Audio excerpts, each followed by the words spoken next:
හයි ඔන්න මම අදත් ආවේ රෙකමන්ඩ් කරන්න පුළුවන් ලස්සන පොතක් අරගෙන. මම කලින් වීඩියෝ එක පෙන්නුවා මම මේ පාර මේ ළඟදී කියවගෙන යන පොත මොකද්ද කියලා. මේ පේන ඇති මේක ඇවිල්ලා මොනර විලාපය. මම කිය ගයනස් ලක්මාලගේ පොතක් මේ දවස්වල මම කියවනවා ඒවා හරිම ලස්සනයි කියලා. ඉතින් මේ ඒ පොත් මම ගාතින් පොත් සෙට් එකේ මම අන්තිමට කියවපු පොත.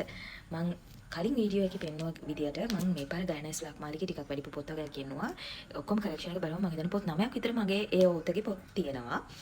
ඒ අතරින් තවත් අසන පොතක් තමයි මේක. මම කිව්වා එයාගේ CID ගර් කෙනෙක්ගේ පොත් වගේක් තියෙනවා කියලා හරිම ලස්සනයි කියලා. දවල සියපත් මීදුම් නින්න අවකාශ කියලා. ඒක පොත් තුනක්. අප 1 2 3 විදියට ලියන්න නෙමෙයි ආයෙත් තියෙන එක එකට එකක් ලින්ක් වෙන්නේ නැහැ. ඔයාලට ඕනම පොතකින් ඒ පොත කියවන්න පටන් ගන්න පුළුවන්.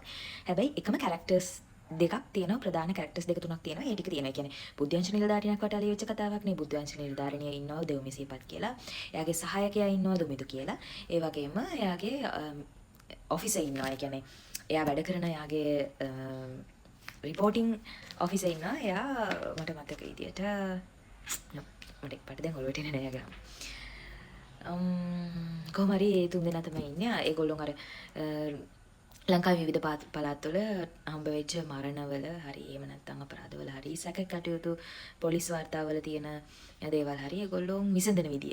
ඒගොල්ලෝ ඒ පළාත්වලට ගිහිල්ලා ඊට පස්සේ නේවාසිකව නතර වෙලා එක එක ආකාරයේ චරිත නිරූපණය කරමින් කොහොමද ඒ අභිරහසින් දන්නේ තමයි මේ පොතේ තියෙන්නේ. ඉතින් ඒ ඔක්කොටම හාත්පසින් වෙනස් පොතක් තමයි මොනර විලාපය. මොනර විලාපය කියන නම ඇහුවම ඔයගලන්ට මොකද හිතෙන්නේ? මේක මොනර මේ පොතේ තියෙන විදිහට ඇත්තට මේක මොනර කොළවලට සම්බන්ධ දෙයක්.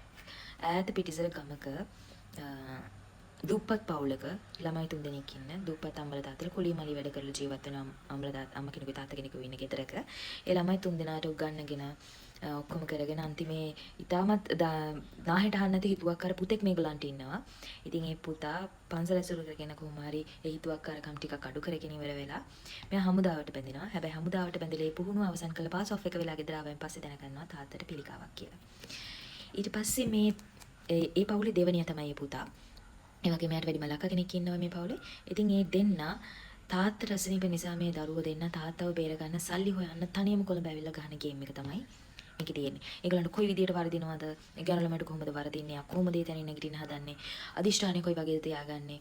අපි හොඳක් කළොත් අපිට හොඳ දෙයක් ලැබෙනවා. අපි නරක කළොත් අපිට නරක දෙයක් තමයි ලැබෙන්නේ. අන්න ඒ වගේ දේවල් හරිම ලස්සනට ලියලා තියෙන පොතක්. මම ඇත්තටම මේ ගයනස් ලක්මාලිගේ පොත්වල දකින්න වැදගත්කම තමයි එයාගේ පොත්වල තියෙන දෙබස් රටාව, එයා ලියන රටාව. ඒ වගේම අපි හිතමු දැන් මේ පොත්වල තියෙන විදිහට නගරේ කොළඹ නගරේ ජීවත් වෙන මිනිස්සුන් සහ බොහොම පිටිපිටර ගමක ජීවත් වෙන මිනිස්සුන්ගේ කතා මෙතන තියෙනවා. හැබැයි ඒ දෙගොල්ලන්ගේ භාෂා ශෛලිය වෙනස. ඒක හරිම ලස්සනට විග්‍රහ කරලා තියෙනවා මේ පොතේ. ඒ නිසා මේ කියවන්න උනත් හරිම ආසෙ හිතෙනවා. ඉතින් මේක පිටිපස්සේ තියෙන කැලේ මම පොඩ්ඩක් කියවන්නම්. මම ආව ඔයාලට ලක්ෂ 25ක ඔෆර් එකක් අරන්. ඒ කියන්නේ කෝටි කාලක්. නායටුඩි මතුර ගිය කාට ඔළුවටුඩි මතුර ගියත් එකයි නැතත් එකයි. තේරෙනවනේ මං කියන්නේ දේ. දැන් ඔයා කොහොමත් ගිලිලා ඉවරයි කෙල්ලේ. මෙතනින් ගොඩ එනවද නැත්නම් පවුලේ අනික් අයවත් ගිල්ලනවල මැරෙනවද කියලා ඔයාම තීරණය කරන්න. තව දෙයක්. ඔයා මගේ තීරණයට පිටින් යනවා කියන්නේ. අද සමාජයේ බොහෝම සුලභව සිද්ධ වෙන හැබැයි අප්‍රසිද්ධ මුදල් ගනුදෙනු. ඒ කියන්නේ අපි බ්ලැක් මාකට් කළු සල්ලි කියලා කියන්නේ. ඒ සම්බන්ධයෙන් මේක තියෙනවා. ඒ කියන්නේ අපි ගොඩක් මිනිස්සු ඒ ගැන දන්නේ නැහැ. ඒ කියන්නේ අපි හිතමු ඔය කොළඹ හතේ කොළඹ පැත්තේ වල සමහර වෙලාවට අපි ගම්පහ වුණත් වෙන්න පුළුවන්. ඒගොල්ලෝ දන්නව ඇති. බට් බහුතරයක් මිනිස්සු මේ බ්ලැක් මාකට් එකේ එහෙම නැත්තම් තව කෙනෙක්ගේ සල්ලි අරගෙන ඒ සල්ලි යොදවල ඉවර වෙලා කරන ගනුදෙනු සම්බන්ධ කියන හදිසි මුදල් ඉපැයීම් නීති අනුකූල නොවන ගනුදෙනු සම්බන්ධ ගොඩක් දේවල් ගන්න දන්නේ නැහැ. ඒ ආශ්‍රිතව ලියපුණු කතාවක් තමයි මේක. එහෙම ගනුදෙනු කරන මිනිස්සුන්ට කොහොමද මේ දේවල් පළ දෙන්නේ කියන එක හොඳට විග්‍රහ කරන පොතක් මේක. ඉතින් ඒ වගේම ගණිකා වෘත්තය රූපලාවන්‍ය ආකාර විදියට පවත්වාගෙන යන ගණිකා මඩම් ගැන ඒ වගේ දේවල් කොහොමද පවත්වාගෙන යන්නේ ඒ වගේ සමාජය ගැන දැනුමක් අපිට ලබා ගන්න පුළුවන් පොතක් තමයි මේක. අපිට ගොඩක් සමාජය ගැන දේවල් අත්දැකීම් වලින් ලබා ගන්න බෑනේ. සමහර දේවල් අපිට අත්දැකීම් වලින් ලබා ගන්න යනවා කියන්නේ අපේ ජීවිතේම විනාශ කර ගන්නවා වගේ වැඩක්. ඒ නිසා අපිට පොත් වලින් පුළුවන් මේ අත්දැකීම් හරිම ලස්සනට ලබා ගන්න. මම දන්නේ මේක කොහොම ලියනවද කියලා ඒගොල්ලන්ට අත්දැකීම් නැතුවද කවුරු හරි කියන දෙයක් විශ්වාස කරලා ඒ දේ සම්බන්ධයෙන් තොරතුරු අරගෙන එක්ස්ප්‍රෙස් කරගෙන මේවා දිනනවාද කියන මම දන්නේ නැහැ. හැබැයි මම හිතනවා මේකේ තියෙන කතාව ඇත්ත වෙන්නේ නැති කියලා. මොකද ඒක අපි සුලභව සාමාන්‍යයෙන් දකින්න අහන්න ලැබෙන දේවල් ප්‍රවෘත්ති වලට අපි ගොඩක් දේවල් අහන්න දකින්න ලැබෙනවනේ අපිට. ඉතින් ඒ නිසා මම හිතනවා මේවා මේ සමාජයේ වෙන දේවල් ඇත්තටම කියලා. ඉතින් පොත් වලින් අර මම කලිනුත් හැමදාම කියනවා වගේ පොත් වලින් අපිට ගොඩාක් අත්දැකීම් ලබා ගන්න පුළුවන්. අපි දන්නේ නැති දේවල් ගොඩක් ඉගෙන ගන්න පුළුවන්.